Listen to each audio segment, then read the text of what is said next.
வணக்கம் நேயர்களே, வாழ்க வளமுடன். பயனுள்ள பதிவு நிகழ்ச்சியில் உங்களை சந்திப்பதில் மிகவும் மகிழ்ச்சி அடைகிறேன். அந்த காலம் வசந்த காலம், பொற்காலம் சொல்லலாம், வசந்த காலம் சொல்லலாம். ஆனால் இந்த காலம் விஞ்ஞான காலம் ஆயிடுச்சு.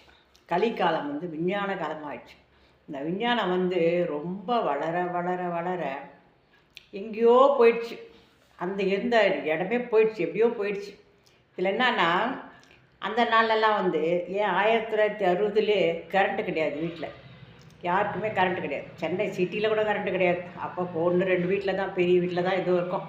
ஆனால் காலையில் அந்த மவுண்ட் ரோடு ஆற்காட்டு அந்த அண்ணா சாலையை பார்த்தா அப்படியே வெறிச்சோடி கிடக்கும்.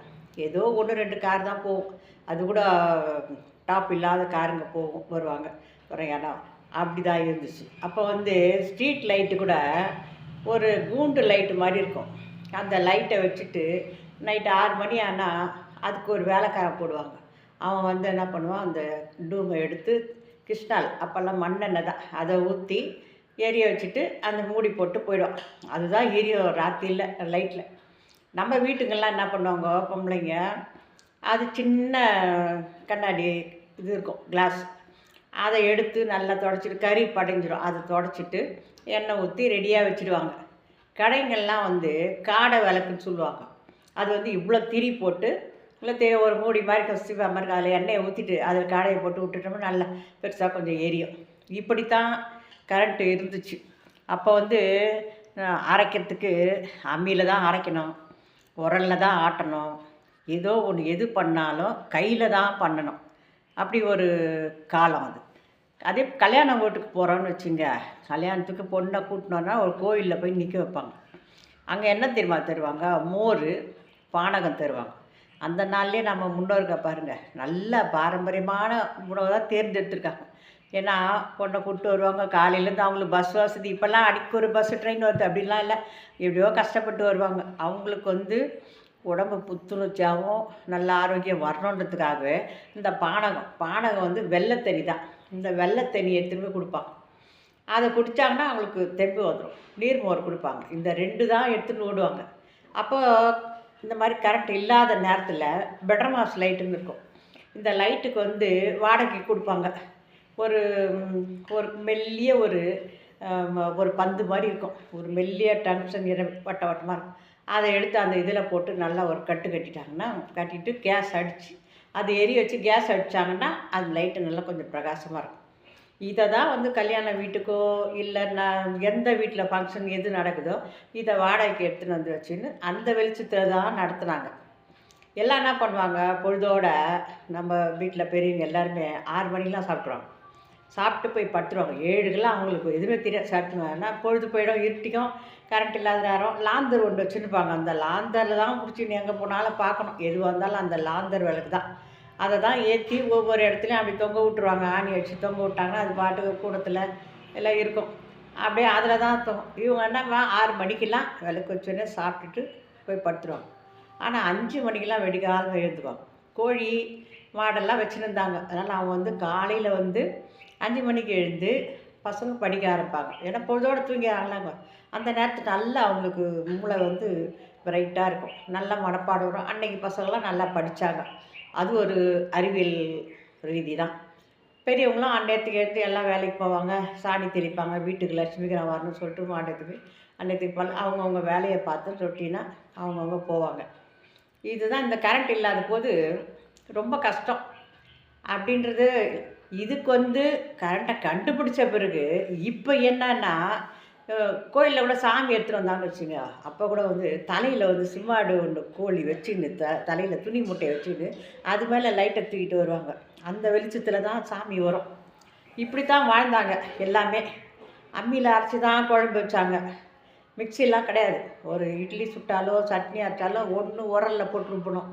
இல்லை மாவு வேணும்னா அப்போ மிஷினே கிடையாது, கரண்ட்டு தான் தானே மிஷினில் போட்டு மாவு அரைக்கிறதுக்கு என்ன பண்ணுவாங்க, இயந்திரம்னு வச்சுருப்பாங்க. அந்த இயந்திரத்தில் அரிசி கொஞ்சம் கொஞ்சமாக போட்டு இப்படி சுற்றி சுற்றி அரைச்சாங்கன்னா கீழே ரவையும் கொட்டும், மாவும் கொட்டும். இல்லையா உனக்கு மாவு வேணும்னா ஒரு ரவுண்டாக ஒரு உரல் இருக்கும், அது மேலே ஒரு பிரபரை போட்டுட்டு உலக்கையை போட்டு இடிப்பாங்க. உலக்கையை போட்டு இடித்து மாவு எடுப்பாங்க. இப்படிலாம் வந்து அந்த காலத்தில் வாழ்ந்தாங்க. குளிக்கிறதுக்கு கூட தண்ணி வந்து கிணறு தான் தோண்டுவாங்க. குளிக்கிறதுக்கு, குடிக்க, துணி துவைக்க எல்லாமே. அந்த கிணத்துலேருந்து தான் தண்ணியை மொண்டு மொண்டு எடுத்து வெளியே ஊற்றி எல்லாத்துக்கும் செலவு பண்ணணும். இப்படி தான் வாழ்ந்தாங்க. அதுக்கப்புறம் என்ன பண்ணாங்க, கரண்ட்டை கொஞ்சம் கண்டுபிடிச்சாங்க. கண்டுபிடிச்ச பிறகு ஒரு சின்ன சின்ன லைட்டை போட்டாங்க. அப்போல்லாம் கரண்ட்டு பில் என்ன வரும், ஒரு 10 ரூபா வரும். அதோட வராது. 5 ரூபா 6 ரூபா அவ்வளோதான் வருமே. இப்போ பார்த்தீங்கன்னா 10,000 8,000 4,000 வருது. ஏன் இவ்வளோ வருது? எல்லாம் நவீனமயமாயிடுச்சு. கரண்ட் வந்த உடனே கண்டுபிடிச்ச உடனே அவன் ஃபேன் போட ஆரம்பிச்சிட்டான், டியூப் லைட்டு, அது இது, வீட்டுக்கு எல்லா தேவைகளும் கூடி போச்சு. எல்லாம் ஒன்று ஒன்றா விஞ்ஞானத்தில் கண்டுபிடிச்சி துணி துவைக்க, சாமான் துலக்க எல்லாத்துக்கும் மிஷின் வந்துச்சு. மிக்சியில் சட்னி அரைக்கணும். அது இல்லைன்னா இப்போ வந்து இந்த காலத்து பொம்பளைங்களுக்கு வேலையே ஓடாது. அப்போ பொழுதுபோக்குக்குன்னு ஒன்றும் கிடையாது. பொழுதுபோக்கு அப்படின்னாவே எல்லாம் அது பக்கம் வீடு பக்கத்து வீடு அப்படி எல்லாம் ஒன்றா உட்காந்து பேசி கொஞ்ச நேரம் உட்காந்துது கதை கதை பேசிட்டு போவாங்க தவிர அவ்வளோதான் பொழுதுபோக்கு. இப்போ டிவி வந்துடுச்சு. இந்த டிவியில் வந்து நிறைய சீரியல், படம் எல்லாம் போட்டுறாங்க. இந்த சீரியலை ட்விஸ்ட் வச்சு நாளைக்கு பார்க்குற மாதிரி. இதில் என்ன ஒரு இன்ட்ரெஸ்ட்டு, ஆஹா நாளைக்கு எப்படி ஒரு நாள் கரண்ட் இல்லைன்னு வச்சுங்க, மொத்தமாகவே ஒரு நாள் கரண்ட் இல்லை, என்ன பாடுபடுறாங்க தெரியுங்களா? போவாங்க குளிக்கிறதுக்கு போவாங்க, ஆம்பளைங்க வெளியே போகிறதுக்கு முன்னே என்ன ஹீட்ரு போடு அப்படின்வாங்க. ஹீட்ரு இல்லை, கரண்ட் இல்லை அப்படி. ஐயோ எப்படி குளிக்கிறது, தண்ணி இல்லை, என்ன செய்யுது, நேற்றுலேருந்து கரண்ட்டே இல்லை, அந்த மாதிரி ஆயிடுச்சு அப்படின்வாங்க. வேறு என்ன பண்ணுறது, வழியே இல்லை, தண்ணி ஊற்றி ஓடிடுவாங்க. அன்றைக்கி அதெல்லாம் அவங்க எதிர்பார்க்கல, அது மாதிரி ஓடினாங்க. இன்றைக்கி அவசர காலகதியாகி போச்சு.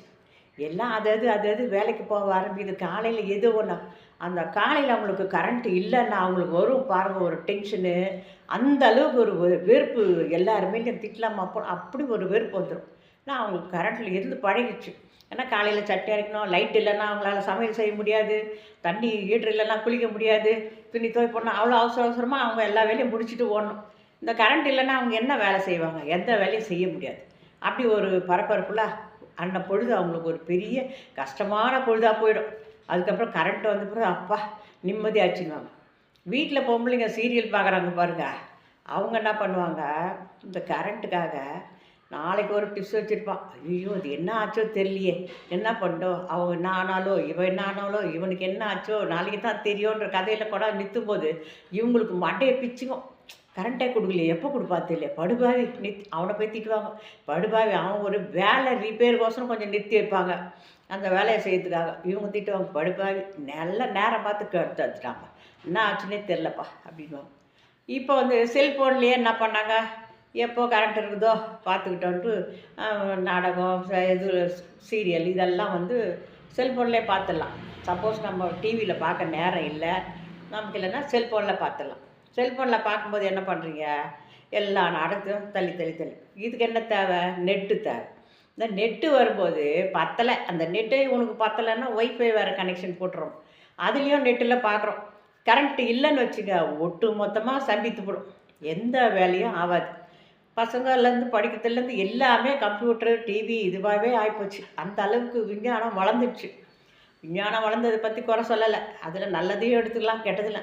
ஆனால் இது அழிவை நோக்கி தான் போயின்னு இருக்குது இந்த அதை வந்து மக்கள் இன்னும் உணரலை. பரவாயில்ல இப்படி தான் போகுது, அதை உணரவும் முடியாது, மறுபடியும் அந்த நிலைமைக்கு திரும்பவும் முடியாது. ஏன்னா அந்த மாதிரி வாழ்க்கை வந்து ரொட்டீனாக ஆயிடுச்சு. இதில் என்னன்னா ஒரு அட்வான்டேஜு, அந்த நாளில் வந்து 3 ரூபா 4 ரூபா கரண்ட் பில்லு கட்டினாங்க. இன்றைக்கி 3000 4000 கரண்ட் பில்லு கட்டுறாங்க. அன்றைக்கி பொம்பளைங்க எல்லா வேலையும் வீட்டு வேலை மொத்தத்தையும் பார்த்துருந்தாலும் அவங்களுக்கு செலவு கிடையாது. ஆம்பளைக்கு போயிட்டு வருவாங்க, அந்த வருமானத்தை வச்சு குடும்பத்தை எப்படியோ ஊட்டுவாங்க. ஆடம்பர செலவு, விஞ்ஞான அவங்க டிவி இதில் போகிறது, ஹோட்டலுக்கு போகிறது, பிறந்தநாள் வந்தால் கொண்டாடுறது, வந்து இது எடுக்கிறது, இந்த மாதிரிலாம் செலவு கிடையாது. அவங்க அதெல்லாம் பண்ணவே மாட்டாங்க. ஒரு பிறந்தநாள் வந்தால் ஒரு கோயிலுக்கு போகணுமா, குளிச்சோமா, ஒரு அர்ச்சனை பண்ணணும், முடிஞ்சு போச்சு, அவ்வளோதான்.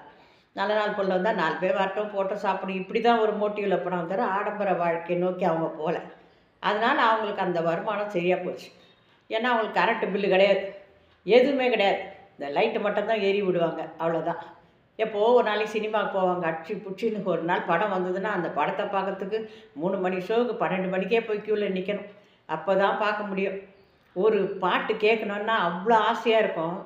ஆனால் அந்த பாட்டு ஒரு 1:50க்கு திரைப்பட இசைன்னு போடுவான். ஒரு 10 நிமிஷம் போடுவான். ஒரு 3 பாட்டு தான் வரும். அந்த 3 பாட்டுக்காக 12 மணிலேருந்து ரேடியோ பாடிக்கினே இருக்கும். டொயின் டொயின்னு அடிச்சிடும். இந்த ரேடியோவில் என்னன்னா சில யார்கிட்ட கேட்டாலும் நான் ரேடியோ கேட்டேன், சிலோன் இருக்குதா, சிலோன் எடுக்குமா அவங்க ரேடியோ அப்படின்னு கேட்பாங்க. அவங்களுக்கு வந்து அந்த சிலோன் எடுக்கிற ரேடியோவில் தான் பெருமையாக இருக்கும். இந்த சிலோன்லேருந்து பாட்டு போடுவாங்க 6 மணிக்கு. இதுக்கு மேலே வலை கட்டி வைப்பாங்க அந்த பாட்டை இழுக்கிறதுக்கோசரம். அது இழுத்து கொடுக்கும். இழுத்து இழுத்து இழுத்து இழுத்து உள்ளே போகும். அந்த பாட்டை கேட்க அவ்வளோ இருந்தோம் அந்த நாளில். ரொம்ப ஆஹா பாட்டு போடுறான், 1/2 மணி நேரம் தான் போடுவான். அதுக்குன்னு ஒரு புக்கு விற்கும், வானொலி அப்படின்ற ஒரு புஸ்தகமே விற்கும். அந்த புக்கில் பார்த்தா திங்கக்கிழமை காலைல 6 மணிலேருந்து அன்றைக்கி ஃபுல்லாக என்னென்ன போடுவானோ அதெல்லாம் 6 to 6:30, 7 மணிக்கு இது, 8 மணிக்கு இதுன்னு சொல்லிட்டு அதுக்கு ஒரு விளக்க உரையே போட்டிருப்பாங்க. அந்த புக்கு மாதம் மாதம் வந்து விழும். அந்த புக்கை திருப்பி திருப்பி பார்த்துட்டு, ஓ இந்த நேரத்துக்கு 6:30 மணிக்கு இதை போடுறானா, 7 மணிக்கு நாடகமா அப்படின்னு அதை பார்த்து தெரிஞ்சுக்கிட்டு நம்ம போய் என்ன பண்ணுவோம், அந்த நேரத்துக்கு அதை கேட்போம். ஆனால் அப்போல்லாம் வந்து கொஞ்சமாக கேட்கும்போது கேட்கணுன்ற ஒரு ஆர்வம் இருந்தது மனசுக்குள்ளே, ஒரு சந்தோஷம். அந்த பாட்டெல்லாம் வந்து கருத்தாக நல்லா மனசுக்குள்ளே பதிகிற மாதிரி இருந்துச்சு. ஆனால் இப்போ வர பாட்டுங்க பாட்டாவா இருக்குது, ஐயோ காதில் கேட்க முடியல, ஒரே கத்து சவுண்டு. ஆனால் இந்த காலத்து பிள்ளைங்களுக்கு அந்த பாட்டு பிடிச்சிருது. அந்த காலத்தில் நமக்கு இது பிடிச்சிது. நமக்கு முன்னோர்களுக்கு இன்னும் அவங்க எம்எஸ் சுப்புலட்சுமி அந்த மாதிரி அவங்க பாடுற பாட்டு, கர்நாடக மியூசிக் அப்படிலாம் பிடிச்சிருந்தது. இது வழி வழி காலமாக இப்படி தான் வருது. ஆனால் இந்த பாட்டுக்கு நம்ம ஏங்கணும். இப்போ பாருங்கள், செல்ஃபோனில் தட்டிட்டா போதும், லைனாக யாருக்கு வேணுமோ ஒரு கூகுளில் டச் பண்ணால் போதும், யார் வேணுமோ அந்த பாட்டு வந்துடுது, ஸ்க்ரீனாக வந்துடுது. பிள்ளைங்கள்லாம் என்ன பண்ணுதுங்க, இப்போ வந்து பொம்பளை பசங்களை வந்து வேலை சொல்லி யாரும் வளர்க்குறது இல்லை. எந்த தாய்ங்களும் ஒரு தோசை சுட்டு கொடுக்க, ஒரு இதுக்கு தான் ஹெல்ப் வச்சுக்கிறாங்க. மற்றபடி கிட்ட போனால் நீ வந்து ஐயோ சாதம் வச்சா கையில் ஊற்றிக்கோ அது பண்ணணும்னு சொல்லிட்டு இப்போ வந்து 18, 20 வயசு ஆகிற வரைக்கும் கூட அதுங்களுக்கு சமைக்கவோ அந்த வேலைகளை செய்ய தெரியறதில்ல, போகிறதும் இல்லை. ஏன்னா அது படிப்பு படிப்பு படிப்பு. ஐயோ படிக்கிற பசங்க நம்ம ஏன் சமையல் கிட்ட விடணும் சொல்லிட்டு யாரும் விட்றது இல்லை. இதுங்க படிச்சுட்டு வேலைக்கு போயிடுறாங்க. அவங்க வேலைக்கு போயிட்ட பிறகு கல்யாணம் ஆகும்போது தான், அந்த குடும்பத்தில் நுழைக்கும் போது தான் நம்ம சமைக்கணுமே செய்யணுமே அப்படின்ற ஒரு எண்ணம் வரும்போது ஏதோ 1, 2 அதில் என்ன பண்ணுறாங்க, அவங்களுக்கு செய்யவே தெரியலனா கூட செல்ஃபோனில் கூகுளில் போட்டுறாங்க. எப்படி சாம்பார் வைப்பது, எப்படி ரசம் ஊட்டுவது, எப்படி பிரியாணி செய்வது, எப்படி ஒன்று தட்டின உடனே 9 பிரியாணி வருது. யார் யார் எப்படி எப்படி செஞ்சாங்களோ அதெல்லாம் லைனாக வருது. இதை பார்த்துக்கிறாங்க. இதை பார்த்துட்டு இதை பார்த்து ஒன்று அவங்க என்ன போடுவாங்க, 10 பேர் சமைக்கிறதை போடுவாங்க, ஒரு 2 பேர் சாப்பிட்ற மாதிரி போடுவாங்க, இல்லை 4 பேர் சாப்பிட்ற மாதிரி ஒரு ஆழக்கரிசி அதில் பிரியாணி செய்து இவ்வளோ தான் சொல்லிட்டு போடுவாங்க. அதை படித்தா நீ கணக்கு போட்டு தான் பண்ணணும். ஒரு ஆளுக்கு ஆழாக்கா, சரி நம்ம வீட்டில் 5 பேர் இருக்கிறோம், 5 பேருக்கு 5 ஆழாக்கு, இத்தனை பேருக்கு 1 கிலோ கறியா, இவளுக்கு இவ்வளோ கறி, இதெல்லாம் கணக்கு போட்டு வாழ்ந்து இந்த மாதிரி தான் குடும்பத்தை நடத்தணும். நம்ம இப்போ தான் அப்படி தான் செய்கிறாங்க பொம்பளைங்க. யாரும் வந்து அப்படியா 4 பேர் வராங்களா, என்னால் முடியாது, ஹோட்டலில் ஆர்டர் கொடுத்துரு போய் வாங்கிக்கிட்டோம், வாங்கிட்டு அவன் எல்லாத்தையும் சகலமும் கொடுத்துருவான். அப்போ ஒரு பிரியாணின்னாவே ரொம்ப அது பெரிய விசேஷமானதாக இருக்கும். பிரியாணி, பாய் விட்டு பிரியாணி அப்படின்னா வந்து யாருமே செய்ய மாட்டாங்க. எங்கேயோ ஒன்று எப்போ ஒரு முறை அது யாராச்சும் செய்து கொடுத்தா உண்டு. அவ்வளோ ஒரு இது இன்றியமையாக தான் அது. இப்போ மூளைக்கு மூளை பிரியாணி, எங்கே பார்த்தாலும் பாய் கடையில் பிரியாணி, இங்கே போனால் பிரியாணி, அங்கே போனால் பிரியாணியாக ரொம்ப தெருக்கு வந்துச்சு. இப்போ அதை தான் விரும்பி சாப்பிட்றாங்க. பிரியாணி, ஃபாஸ்ட் ஃபுட்டு, நூடுல்ஸு, இது மாதிரி ஐட்டம் தான் இவங்களுக்கெல்லாம் பிடிச்சிருக்கு. இந்த பழைய காலத்து ஐட்டம்லாம் மறந்துட்டாங்க. அப்போல்லாம் வந்து சிம்லி இடிப்போம், கேவுரு மாவில் சிம்லி இடிப்போம், அதுக்கப்புறம் பால் கொழுக்கட்டை, இது மாதிரி கிராமத்து பலகாரம், ஆவியில் வேக வச்ச பலகாரம்லாம் செய்து சாப்பிடும். அப்போ வந்து ஃபாஸ்ட் ஃபுட் அதெல்லாம் ஏது கிடையாது, நூடுல்ஸ் அதெல்லாம் எதுவுமே தெரியாது. அதனால் இந்த மாதிரி தான் சாப்பிட்டோமே. கொல்லை கேவுரு மாவில் புட்டு, இது மாதிரி சத்துள்ள ஆகாரத்தை அன்றைக்கி சாப்பிட்டோம். இன்றைக்கி காலம் மாறி போய் இப்படி போகுது வாழ்க்கையில். எல்லாருமே வந்து அடிமையாகிட்டாங்க, முகத்துக்கு அடிமையாகிட்டாங்க எல்லோரும். அதில் வாழ்க்கை வந்து சுறுசுறுப்பாக ஓடுது. காலையில் ஏஞ்சிக்கணும், வேலைக்கு போனால் அவ்வளோதான். இதை என்ன நீங்கள் டோட்டல் கணக்கு போட்டு பாருங்கள். நீங்கள் எப்படி தான் போனாலும் அந்த காலத்தில் பொம்பளைங்க வீட்டு வேலை செஞ்சாங்க, வெளியில் போய் வேலை செய்யலை, செஞ்சுட்டு ரெஸ்ட் எடுத்தாங்க, எல்லாமே செஞ்சாங்க. அவங்களுக்கும் அந்த செலவு தான் ஆச்சு.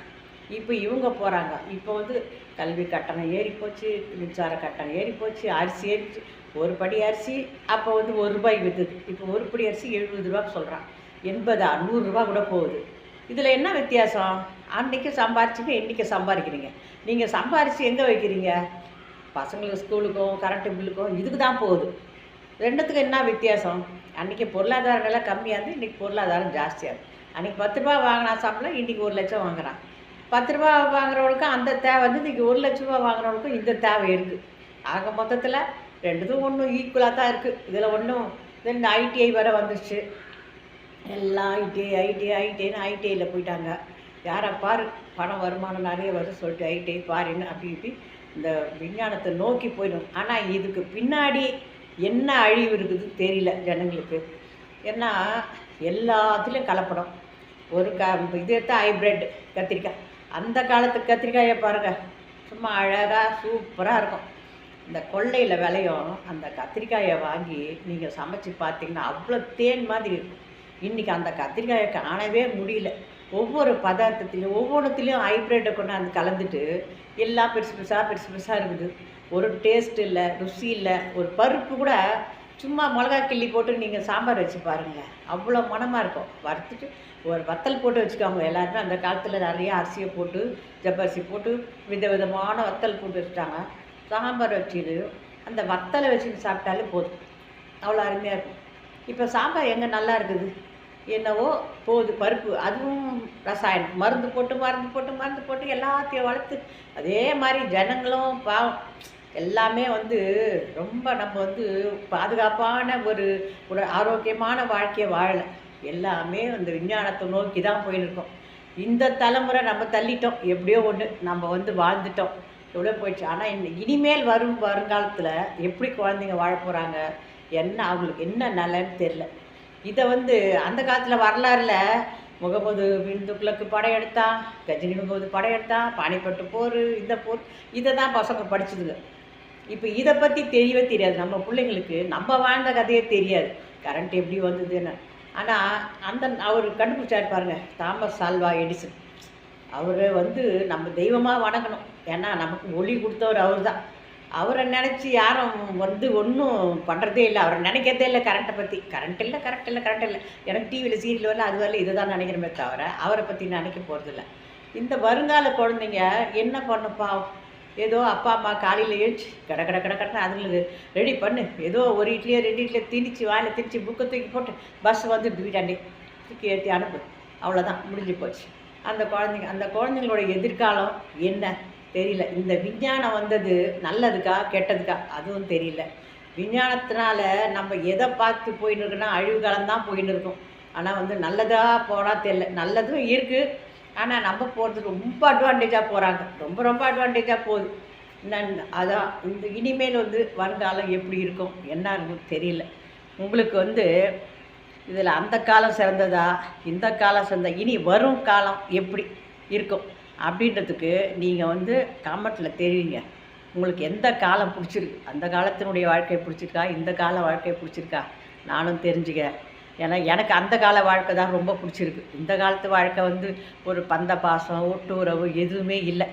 எல்லாம் வந்து சுயநலவாதி ஆயிடுச்சு. என்ன தான் பணம் சம்பாதிச்சாலும் எல்லாமே வெறுமை கோட்டில் வந்து நிற்குதுங்க. கடைசியில் எங்கே பார்த்தா பூஜ்ஜியத்தில் தான் வந்து நிற்குது. இந்த லாஸ்ட் யோசனை பண்ணி பாருங்கள். நம்ம இருக்க வரைக்கும் வாழ்ந்துடுறோம், போயினே இருக்கும்.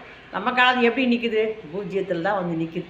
அதுபோல் நம்ம கடவுளை தான் நம்பின்னு உட்காந்துருக்கோம். இருந்தாலும் இந்த காலம் எது சிறந்த காலம் அப்படின்றதுக்கு உங்ககிட்ட தான் நான் கேள்வி கேட்குறேன். நீங்கள் அதுக்காவது பதில் சொல்லுங்கள்.